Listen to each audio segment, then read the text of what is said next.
कानपुर की शान कहे जाने वाले और परेड चौराहे की खूबसूरत इमारत यतीम खाने की स्थापना 1894 में मुस्लिम यतीम बच्चों की अच्छी परवरिश और तालीम के लिए की थी। वहीं अब इसी यतीम खाने को लेकर दो मुस्लिम धर्म के लोग आमने सामने आ चुके हैं।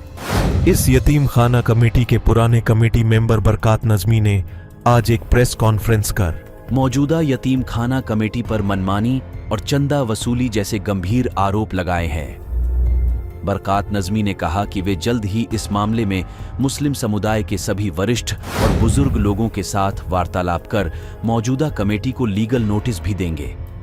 उनका मकसद केवल इस यतीम खाने को बचाने और यहाँ शरण लेने वाले बच्चों की अच्छी परवरिश करना है। हम तो ये कह रहे हैं कि ये यतीम खाना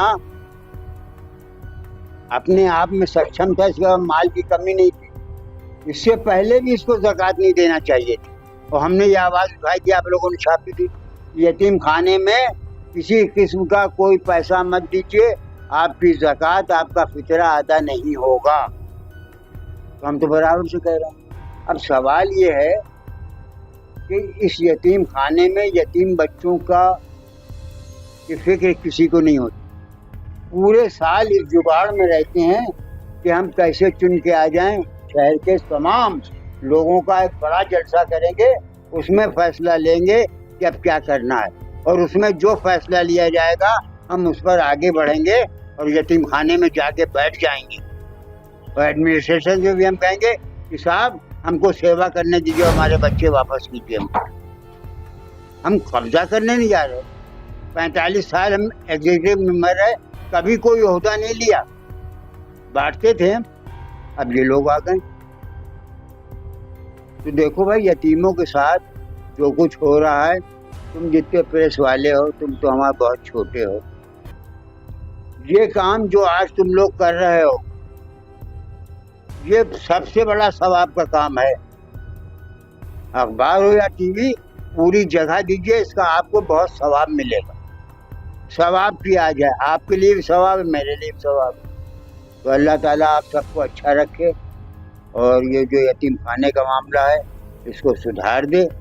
और सबसे बड़ी बात ये कि उसमें 24 मेंबर वो हैं जो मियाँ बीवी हैं, बाप बेटे हैं। और दस्तूर में ये है कि ब्लड रिलेशन का कोई दूसरा मेंबर नहीं हो सकता। तो 24 मेंबर तो बाहर हो गए अपने आप में। हम नहीं कह रहे, वो जो यतीम खाने का दस्तूर है वो कह रहा नहीं। और इसकी वजह से क्योंकि ये मेंबरान बाप बेटे और बीवी और सब हैं, इसलिए हमारा रजिस्ट्रेशन नहीं हो रहा और ये लोग इस्तीफा नहीं दे रहे। अरे एक एक भाई, एक एक निकल जाओ, एक एक रहो, ये इस्तीफा नहीं दे रहे। और जब तक ये मेंबरान इस्तीफा नहीं देंगे तो रजिस्ट्रेशन नहीं होगा। ये पहली बात है। सारे के सारे मेंबरान अड़े हुए पोस्टरबाजी कर रहे हैं, निकाल रहे हैं। लेकिन आज हादसा ये है कि मैं सिटी का मेंबर नहीं हूँ, मुझको भी निकाल दिया। लेकिन मैं आवाज़ उस वक्त उठाता रहा और मैंने इनसे कहा कि देखो, ज़कात का पैसे से सूद मत कमाओ। सूद का पैसा जो है वो हराम है और ये कत्ल और जिना से ज़्यादा बड़ा जुर्म है।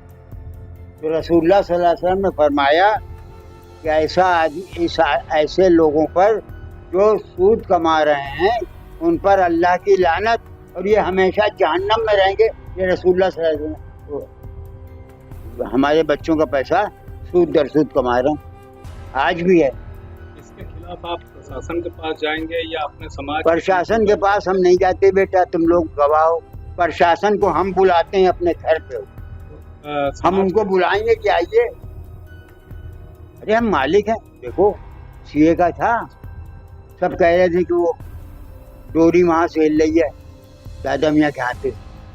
डीएम ने सबकी मीटिंग बुलाई, अल्लाह माफ करे, हमारे सारे काजी आधा घंटा पहले जाके बैठ जाते हैं। तो डीएम ने एक अफसर भेजा कि उनको, वो नहीं आए, नजमी साहब कहाँ हैं, तो उन्होंने एक अफसर भेजा गाड़ी से, तो उनको लेके आओ। जब वो अफसर आया, कहना साहब आपको डीएम साहब बुला रहे हैं। हमने क्यों? अगर उनको कोई काम है तो तशरीफ ले आए। हम देश के मालिक हैं, आप हमारे सेवक हैं। सारे का सारा एडमिनिस्ट्रेशन, एसपी और डीएम सब आ गए ऊपर, और उनसे भी हमने कहा कि देखो भैया प्रशासन चलाओ, ये लड़कियां जो बैठी हैं वहाँ मोहम्मद अली पार्क में, इनको सताना नहीं। तो देखो हर मोर्चा हमने लिया है। अब यतीम खाने को बचाना हमारा फर्ज है। हम अपनी जान पर खेल के यतीम खाना खुलवाएंगे भी और बच्चे भी जाएंगे।